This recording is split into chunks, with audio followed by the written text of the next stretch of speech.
Hi everyone, Sarah here. It is half term this week where I am, so there's no regular video from me. But I am going to show you very quickly now how I do my sock maintenance. So how I wash my socks, how I deal with them when they're a bit worn out. So I filmed that for you. I'm going to do a voiceover, which you will hear and see.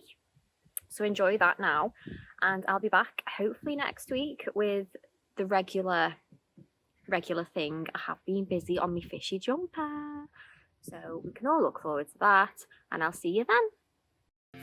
So this is my favourite and most worn pair of socks, but you can see they do get bobbly, especially on the heel. So step number one, get rid of as much cat hair as you can.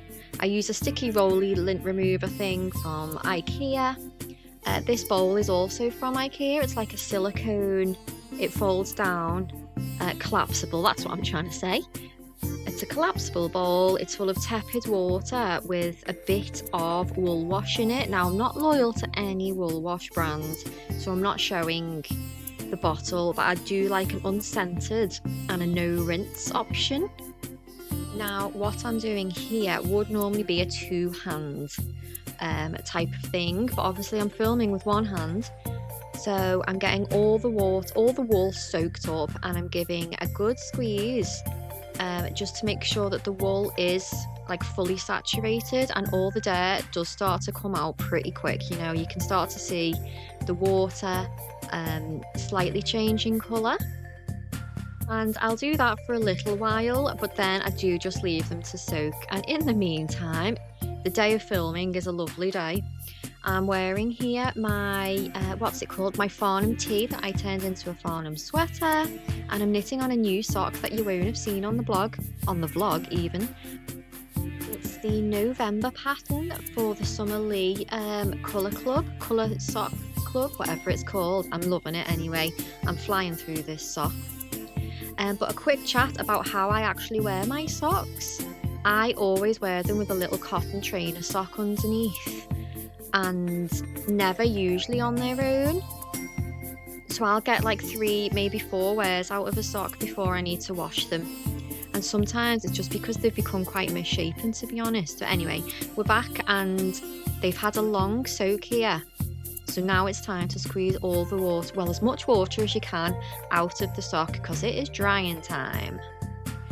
So we've squeezed as much out as we can, normally again, 2 hands, and I just get a clean tea towel, roll them up in the tea towel, again easier with 2 hands, and then I just start giving them a good squeeze. Get as much water out as I can. Most of the time as well, I'm usually doing this in the kitchen, but because it's such a beautiful day, I did the whole thing outside just because I could. Often I would leave them to soak and like go out to the shops or go and do the school run or something and come back, and that would be about right time to dry. But I've just sat next to these and had a nice cup of tea this time. So here they are. Quite dry. That the tea towel does do a good job, but they just need to finish drying, and I like to put them, if I can, on the washing line. So I've kind of given them a little stretch, got them into shape, and I've just pegged them on, and I think if you've blocked them the first time, you don't need to again. 2 hours later. Enough time has passed and they are dry. They look pretty clean. I'm pleased with how they've come out. It's time to debobble, so I just have this real cheap, I think it was like 12 quid on Amazon, little debobbler machine. It's USB rechargeable, and I use it all the time. I use it on all sorts of things. I use it on jumpers, school uniforms. This is another pair of socks that needs a bit of a debobble. We'll start with my favourite pair. Now, usually again, I would use 2 hands here. But the method I do is I just start doing it very lightly and just, you know, gliding over the top, making contact with the sock, but no pressure, only in the bits that need it. And I will say, if it's a loose knit item or you're using like extra fluffy yarn, this might not work for you. if the knitting is too loose or fluffy, then it could well get trapped in one of these little gadgets, so I wouldn't recommend that. I just keep going over and over it until it looks how I want it to look, basically. I don't overdo it. Moving on to the heel here, which is the part that needs it the most. It's really not hard. The machine it does make a noise, so just be aware of the buzz. Right, second sock now. Quite bobbly there on the heel. I will usually wear these socks with a pair of trainers, which is why, you know, they get bobbly a bit on the heel there. I wear my trainers quite loose as well, which probably doesn't help. Sometimes I'll wear a pair of Birkenstocks though, so they'll have no damage from those. Anyway, here they are. And don't they look great if I do say so myself? Oh, I can see a little spot there actually that needs doing. Let's sort that out live on camera. And it's gone. See, it's a great little device. So this is the next pair. This is actually a DK sock.